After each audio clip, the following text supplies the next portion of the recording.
మరి అలాంటప్పుడు ఇలా సైడ్ బోర్డు మీద నిలబడి జనాలకు ఇలా షేక్ హ్యాండ్ ఇవ్వబోవడం తప్పు కాదా? జనానికి మీరు నమస్కారమో హలోనో చెప్పాలనుకుంటే ఒక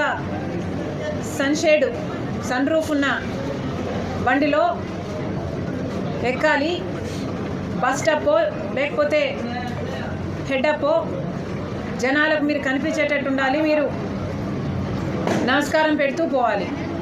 అంతేగాని సైడ్ బోర్డు మీద నిలబడి మీరు షేక్ హ్యాండ్ ఇచ్చుకుంటూ ఆ షేక్ హ్యాండ్ కోసం జనం పిచ్చి పిచ్చిగా అరుస్తూ మీ మీద పడుతూ మీ సెక్యూరిటీ మీద పడుతూ ఆ గుంపులో ఒక మనిషి మీ కారు మీ కింద పడి ఆ సోయ కూడా లేకుండా మీ డ్రైవర్ దాన్ని అలాగే ఈడ్చుకుంటూ ఆ బాడీని అలాగే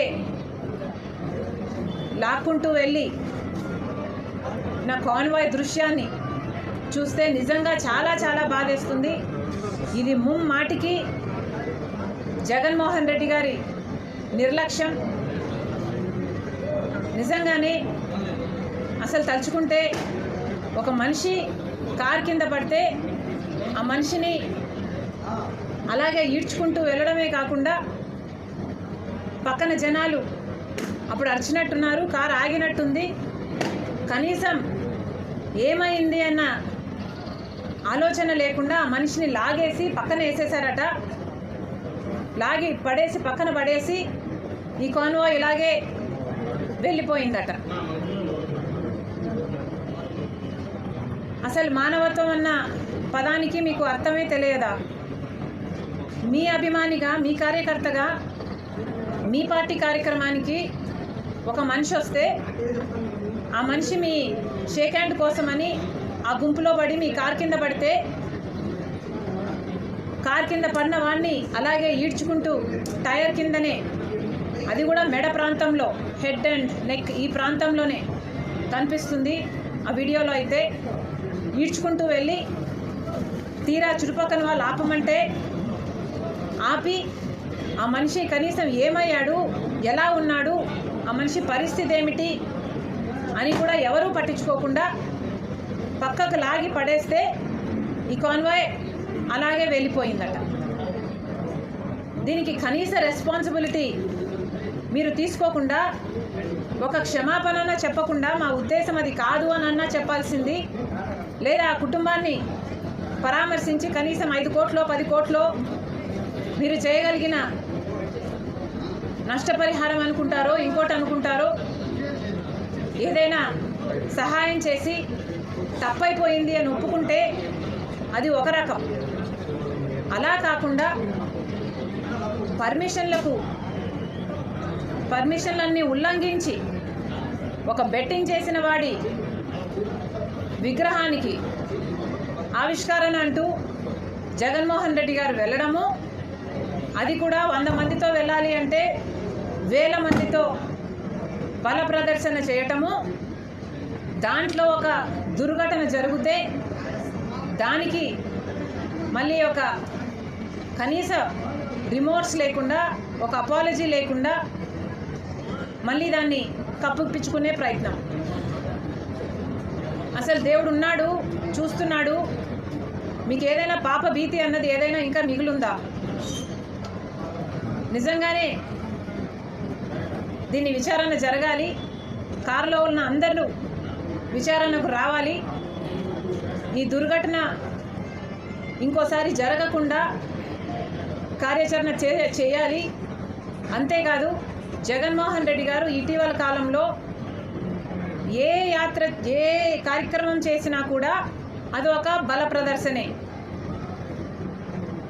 ప్రజలందరికీ తెలుసు, జగన్మోహన్ రెడ్డి గారు 5 సంవత్సరాలు ముఖ్యమంత్రిగా ఉంటే 5 సంవత్సరాలలో ముఖ్యమంత్రిగా ఏ రోజు ప్రజల మధ్యకి రాలేదు. మీ కష్టం ఏమిటి అని అడగలేదు, మీరు ఎలా ఉన్నారు అని కనుక్కోలేదు. కనీసం ప్రజలకు కాదు కదా, ఆయన నాయకులకి, ఆయన కార్యకర్తలకి 5 సంవత్సరాలు ఎక్కడా కనిపించలేదు జగన్మోహన్ రెడ్డి గారు. తీరా కుంభకర్ణుడిలాగా ఆఖరణ ఎలక్షన్లు 6 నెలలు ఉన్నాయనంగా లేశారు. అప్పుడు సిద్ధం సభలకని బయలుదేరారు జగన్మోహన్ రెడ్డి గారు 5 సంవత్సరాలుగా ముఖ్యమంత్రిగా. ఇప్పుడు అధికారం కోల్పోయారో లేదో ఇప్పుడు ప్రతిదానికి ఒక కార్యక్రమం, ఆఖరికి బెట్టింగ్ చేసి ఒకడు చచ్చిపోతే ఆయనకి విగ్రహం కట్టారట, ఆ విగ్రహ ఆవిష్కరణ కూడా జగన్మోహన్ రెడ్డి గారు వెళ్తున్నారట. మీరు ఏం చెప్పదలుచుకున్నారు? ఇలా ఏ కార్యక్రమం చేసినా అది ఒక జన సమీకరణ, బల ప్రదర్శన. కేవలం అందుకోసమే కార్యక్రమాలు పెట్టుకుంటున్నారు. ఇదేదో ప్రజల కోసం కొట్లాడడానికి కాదు, ప్రజల సమస్యల మీద పోరాటం చేయడానికి, అంతకంటే కాదు. నాకింత బలం ఉంది, నాకింత డబ్బు ఉంది, నేను ఇప్పటికీ జన సమీకరణ చేయగలను అని బల ప్రదర్శన చేసుకోవడానికి మాత్రమే ఈ కార్యక్రమాలను వాడుకుంటున్నారు. మళ్ళీ చెప్తున్నా, ఇది సరికాదు. పోలీసులు 100 మందితో పర్మిషన్ ఇస్తే మరి 100 మందితో అక్కడ 100 మందికి దాటినప్పుడు పోలీసులు ఎందుకు అనుమతి ఇచ్చారు? అసలు అక్కడ జన సమీకరణ జరుగుతుంది అని పోలీస్ ఇంటెలిజెన్స్కు ముందే తెలియదా? ఇది ఒక బల ప్రదర్శన కార్యక్రమంలా మారుతుంది అన్న విషయం పోలీసులు ముందే తెలిసినప్పుడు వాళ్ళు 100 మందికే పర్మిషన్ ఇచ్చి 3 బండ్లకే పర్మిషన్ ఇస్తే ఇన్ని బండ్లు బయలుదేరుతుంటే మరి పోలీసులు ముందే ఎందుకు ఆపలేదు? ఎందుకు హౌస్ అరెస్టు చేయలేదు?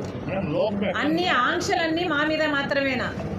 కాంగ్రెస్ పార్టీ ప్రజల పక్షాన ఏదైనా పోరాటం చేస్తే విశాఖ స్ట్రీట్స్లో మేము దీక్షకు దిగితే, ఆమరణ నిరాహార దీక్షకు దిగితే దాన్ని భగ్నం చేస్తారు. లేదా మేము ఇంకొక సూపర్ 6 మీద పోరాటం చేయాలనుకుంటే హౌస్ అరెస్టు చేస్తారు. ఆంక్షల్ని కాంగ్రెస్ పార్టీకేనా? దత్తపుత్రుడైన జగన్మోహన్ రెడ్డి గారికి ఏ ఆంక్షలు ఉండవా? లేక జన సమీకరణ చేసినట్టు ప్రజలను కొనుక్కున్నట్టు పోలీసులు కూడా ఏమైనా కొనుక్కుంటున్నాడా? సో డబ్బుంటే ఏమైనా చేసుకోవచ్చా? ఏం చెప్పదలుచుకున్నారు? మరి ముఖ్యంగా ప్రభుత్వానికి, పోలీసులకు చెప్తున్నాము, ఇక మీదటైనా జగన్మోహన్ రెడ్డి గారు ఇలాంటి కార్యక్రమాలకు, ఈ బల ప్రదర్శనకు అనుమతి ఇవ్వకండి. ఇలా బల ప్రదర్శన కార్యక్రమాలు చేయటానికి కాదు రాజకీయాలు ఉన్నది. ఇలా జనం చచ్చిపోతే అది రాజకీయాలకు వాడుకోవడానికి కాదు రాజకీయాలు ఉన్నది. రాజకీయ నాయకులు అంటే ప్రజలకు సేవ చేయడానికి ఉండాలి. అధికారం ఉన్నప్పుడు 5 సంవత్సరాలు ఎప్పుడూ బయటికి రాలేదు, కానీ అధికారం పోయాక ఇప్పుడు ప్రతి సభ, ప్రతి కార్యక్రమంలో జన సమీకరణ, బల ప్రదర్శనే. వీళ్ళేం నాయకులండి? కాంగ్రెస్ పార్టీలో అన్ని సక్రమంగా జరుగుతున్నాయి. రాహుల్ గాంధీ గారికి నా మీద పూర్తి నమ్మకం ఉంది. నేను ఏర్పాటు చేసిన డీసీసీలు అయితేనేమి, కోఆర్డినేటర్లు అయితేనేమి బ్రహ్మాండంగా పనిచేస్తున్నారు. జనం కూడా కాంగ్రెస్ పార్టీ వైపు చూడడం మొదలు పెట్టారు. ఇప్పుడిప్పుడే జనానికి కూడా అర్థమవుతుంది. ఒక్క వైపు వైసీపీ అయినా, ఇంకో వైపు తెలుగుదేశం, జనసేన అయినా అందరూ బీజేపీకి తొత్తులుగా ఉన్న పార్టీలే. రాజ్యాంగాన్ని కాపాడుకోవాలన్నా, లేక విభజన హామీలలో ఏ ఒక్క హామీ నెరవేర్చుకోవాలన్నా కాంగ్రెస్ పార్టీ అవసరం ఉంది. కాంగ్రెస్ పార్టీ వస్తేనే విభజన హామీలు నెరవేరుతాయి. 11 సంవత్సరాలుగా బీజేపీ, మోడీ గారు అధికారంలో ఉండి కూడా ఒక్క విభజన హామీ కూడా నెరవేర్చలేదు. ఇదంతా కాంగ్రెస్ పార్టీతోనే సాధ్యము. మేము ఇది సాధించి తీరుతాం. ఎవరైనా ఆంధ్ర రాష్ట్ర ప్రజలందరి హక్కు ఉన్నాయి. అందరము బాగుపడాలి. అందరము కలిసి కట్టుగా ఉన్నప్పుడు ఎలాగైతే అందరం సంతోషంగా ఉన్నామో, ఇప్పుడు కూడా ఈ నదుల విషయంలో మనం కొట్లాడుకోవాల్సిన పని లేదు. దానికి ట్రిబ్యునల్స్ ఉన్నాయి, దానికి కేంద్రం ఎస్టాబ్లిష్ చేసిన ఇన్స్టిట్యూషన్స్ ఉన్నాయి. అన్నీ కలిపి నిర్ణయాలు తీసుకుంటాయి. ఇచ్చిన పర్మిషన్ల మేరకు ప్రాజెక్టులు కట్టుకుంటే ఎవరికి ఏ గొడవలు ఉండవు.